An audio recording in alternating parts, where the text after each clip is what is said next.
This talk follows on from my last one, which was called Going Beyond Money. In this one, I'm going to be talking about the details of how one would organise the payment system in a labour credit economy. I'm going to do this with a diagram. I'm assuming that there are 5 actors in this play. You have the people who work, you have the public services like hospitals and schools, you have publicly owned factories, you have shops, and you have a government body which I'm calling the Labour Ministry.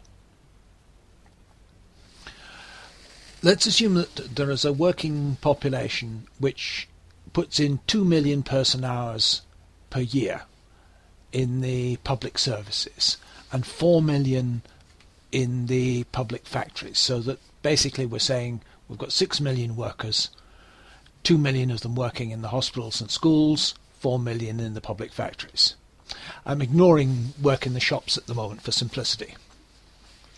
Now, one of the nice things about labour time calculations is that they translate directly into the distribution of the working population. So that if we say that you put in 2 million person years into hospitals and schools, it means that there are 2 million people working in that. Now, this is what Marx is talking about when he talks about the fetishism of commodities and the fetishism that occurs in a monetary economy. In a monetary economy, you see everything in terms of sums of money, and you lose sight of the fact that behind those sums of money there is a distribution of the working population. Now, labour time accounting brings that out to the fore, and it shows that what you're actually talking about in economic decision making is the distribution of the population between different professions and activities. Now, the assumption is that in a socialist economy all labour is directly communal. Everyone is a public employee. The people get their labour credits from a public body in return for working. And I'm calling this public body the Labour Ministry. And the Labour Ministry issues as many labour credits as there were hours done in the last week. So, the Labour Ministry would issue 6 million person years of labour credits to the workers. In a given week, if the working week was 40 hours, they would give 240 million hourly credits to the working population. Now, you can't pay for the public factories public schools and hospitals, unless you levy a tax. So I'm assuming here that an income tax equivalent to 2 million person years is collected to balance the share of the population that is working in the hospitals and schools. These taxes are simply cancelled out. These credits are simply cancelled out. So I show them going in a tax bin. They don't circulate. They're just wiped out. You have to do this because unless you wiped out those 2 million credits, people would be attempting to spend 6 million credits in the shops, 6 million credits in the shops on the products of the public factories, which is not going to work. So you have to deduct 2 million in income tax to cover that. That ensures that people spend 4 million in the shops, and the shops then put the 4 million in the bin. You could literally do this if you're using Bellamy's idea of punch cards, and you just punch out the credits as holes in the pieces of paper and put the chads in the bin. There is then a corresponding flow of goods from the public factories to the workers who consume it. In return for 4 million person years of work done in the public factories, the people get 4 million goods that took 4 million person years to produce. At the moment, I'm ignoring goods that go for net investment, and I'm ignoring the flow of goods into the schools and hospitals. Okay? So, from this point of view, the 2 million working in the schools and hospitals actually includes a portion of those working in the factories that produce hospital beds, produce medical equipment, etc.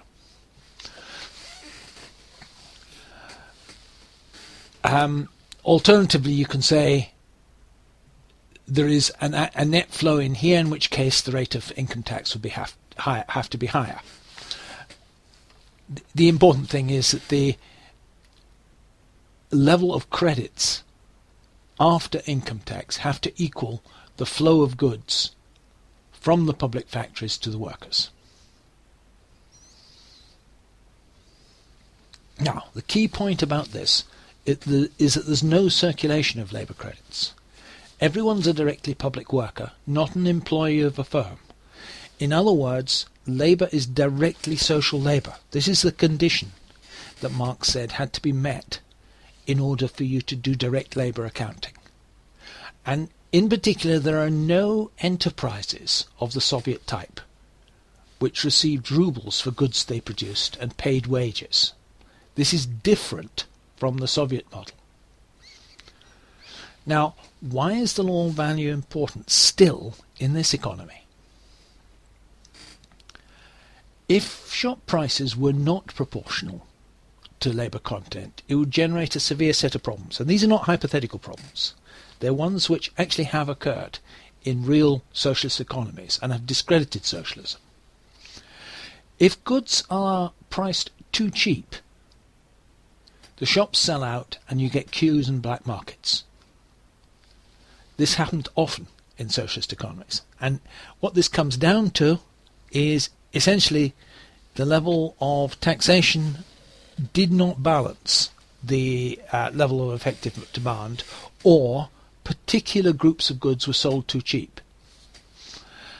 Let's consider the second case, where prices have been set below labour values.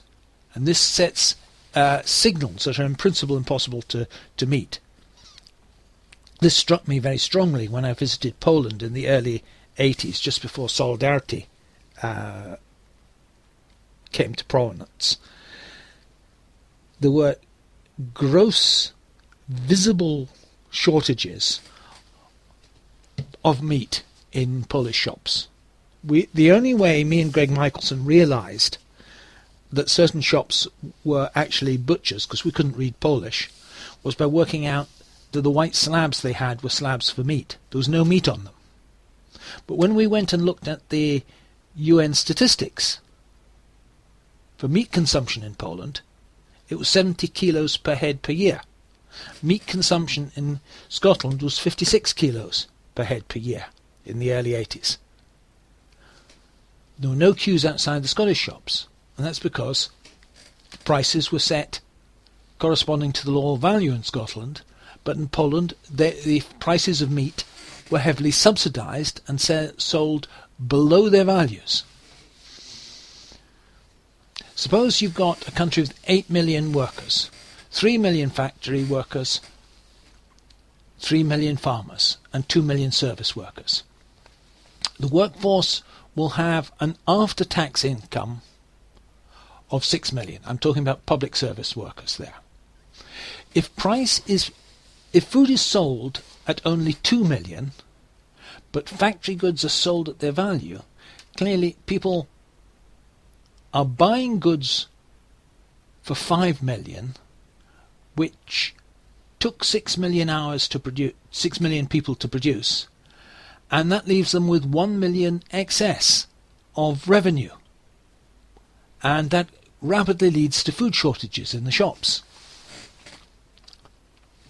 Now, I can show what was happening in Poland diagrammatically. It happened repeatedly in Poland, and repeatedly led to the fall of governments. The first time it happened was back in 1956. Whenever these shortages arose, you got strikes. The government often responded harshly to them, but then it collapsed. The government would collapse.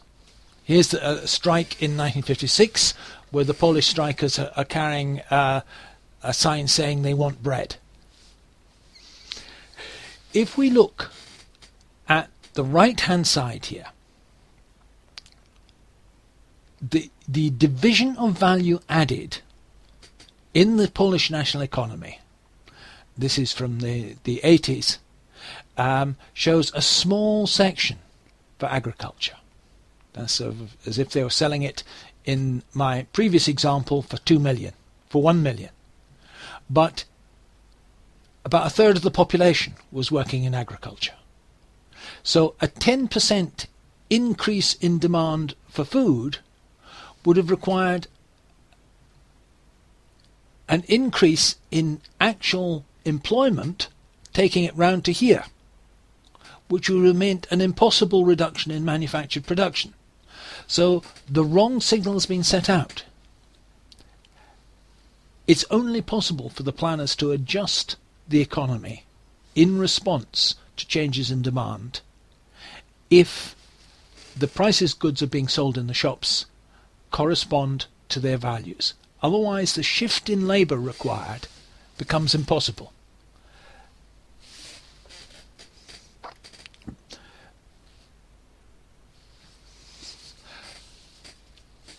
We have to dissociate socialism from cheap food populism.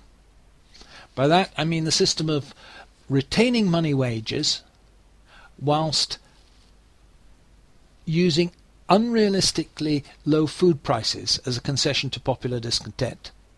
Poland did it, Venezuela did it, and sometimes the USSR did it. It fails to address the real issues that generate inequality. It promotes inefficiency, queues and shortages which ultimately discredit socialism. And I think this cheap food populism is historically linked to a misrepresentation of communism by Bukharin in his book ABC of Communism, in which he presents communism as a system in which all goods would be free on demand to everyone. And the idea was that by making food cheap, you're moving towards a system where everything in the end is going to be free. And this, I want to argue, is a complete nonsense, really. It's economically infeasible, and it's based on a blatant misrepresentation of what Marx's phrase about distribution according to need actually meant. Marx doesn't say everything should be free. He's quite explicit that what he's talking about is that people with big families should get an extra income. He says one worker is married, another is not. One has more children than another. So on and so forth. Thus, with an equal performance of labour, and hence an equal share in the social consumption fund, one will in fact receive more than another, one will be richer than another. This is about what we now call child benefits, maternity benefits, disability benefits. Historically, all these things came before communism, with social democracy. So these are actually quite easy things to achieve. They don't actually threaten the class distribution of income between labour and capital. So they can be conceded within a capitalist society.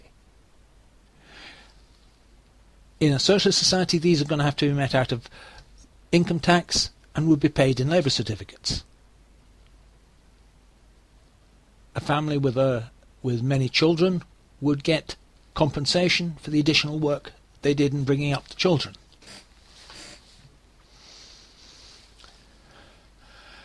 You can have free distribution in certain areas.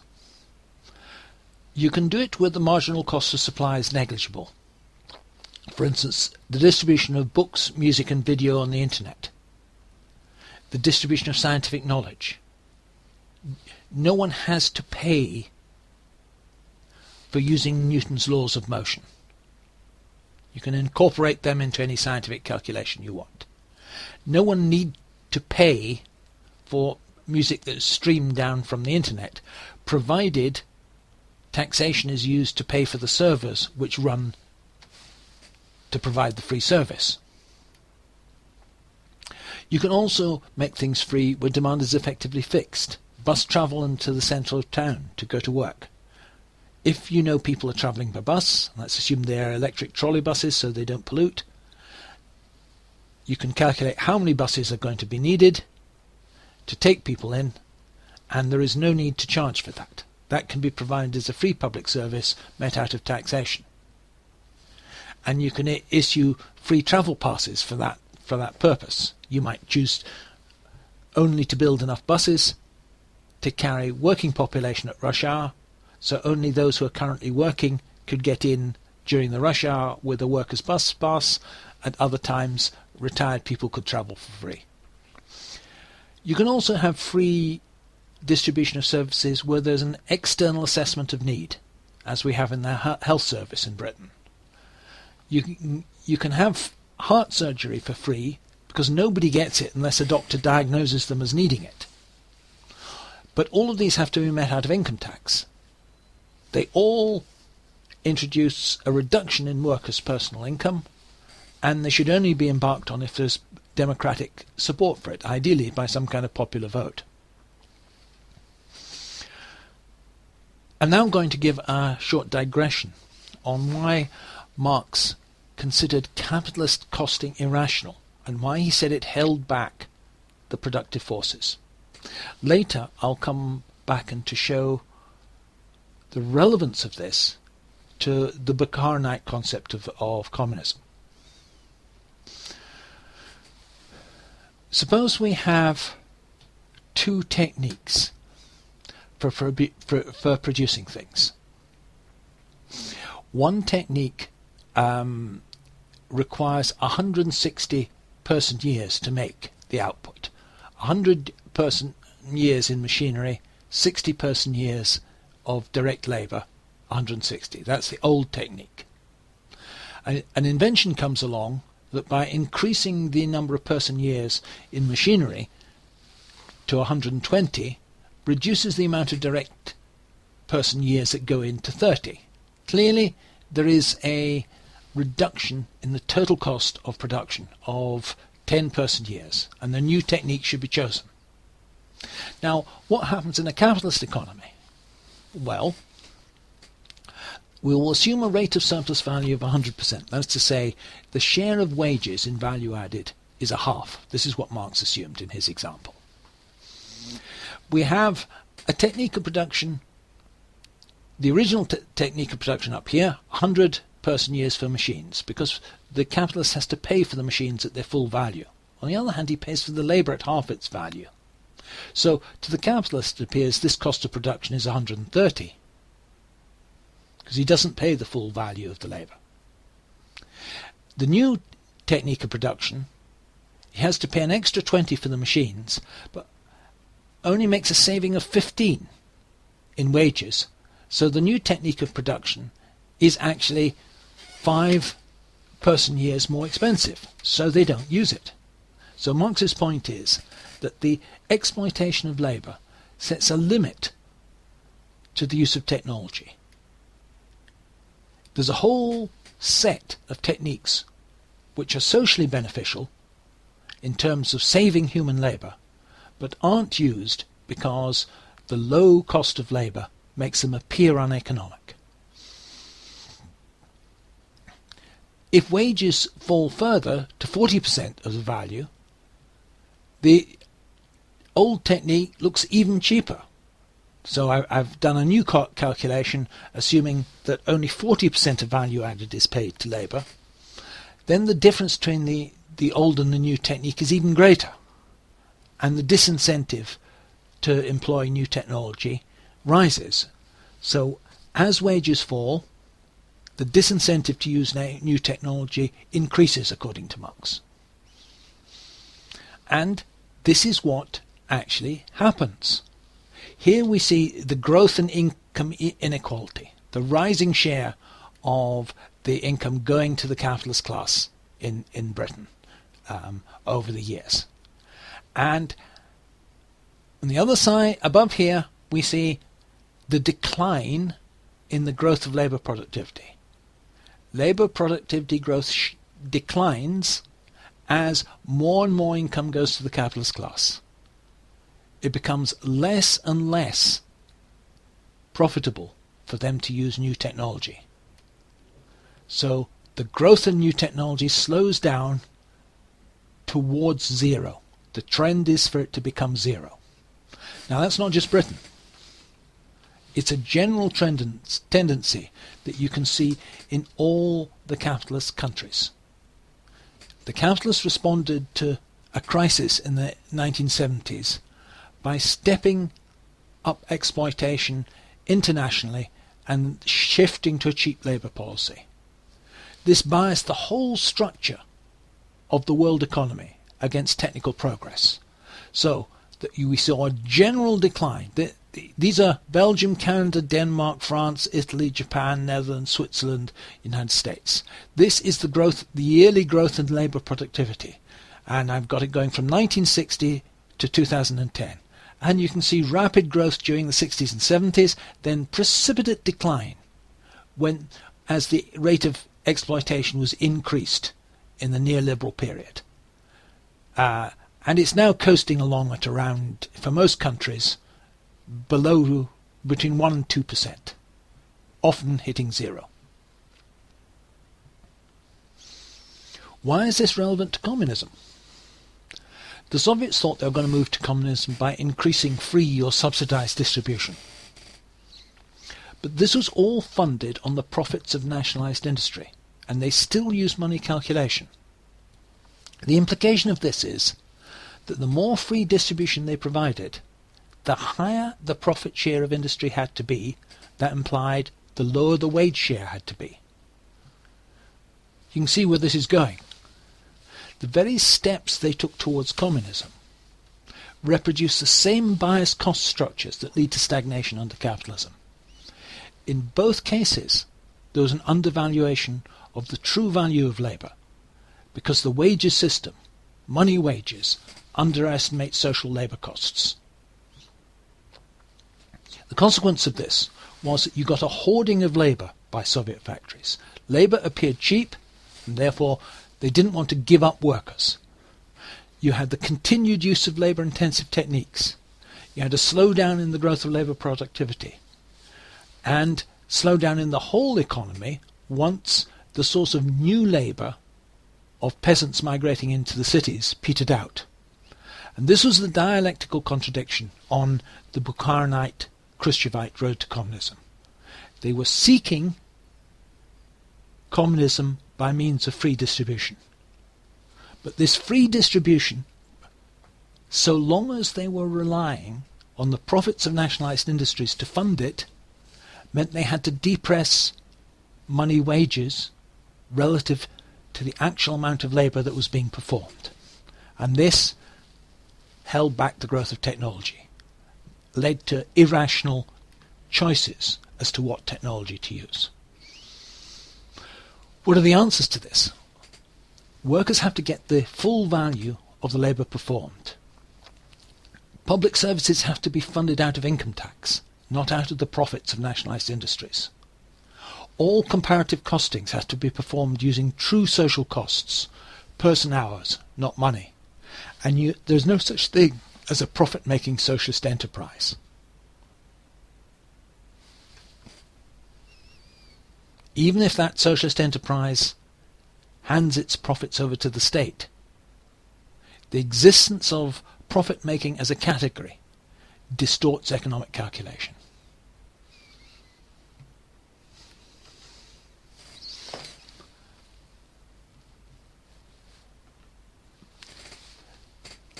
There's a historical paradox here. Soviet socialism's economic model rested on what Engels, back in 1847, had identified as potential common ground between communists and social democrats. But he warned against the illusions of democratic socialism, that socialism itself was enough to produce a lasting solution. He said democratic socialists favour some of the same measures the communists advocate, not as part of the transition to communism, but as measures which they believe will be sufficient. The paradox was that by continuing along the path of the common ground between social democracy and communism, the Soviet Union undermined the possibility of an actual transition. So, to those who say the Soviet Union wasn't socialist, no, it certainly was socialist. Its crisis was the result of internal contradictions within socialism. But these internal contradictions could only be resolved by moving to a higher stage, to communism. But the last Soviet leader who had any interest in communism was Khrushchev. And his strategy to achieve it had the internal flaws I'm just describing. The crisis could only have been overcome by overcoming the limitations of bureaucratic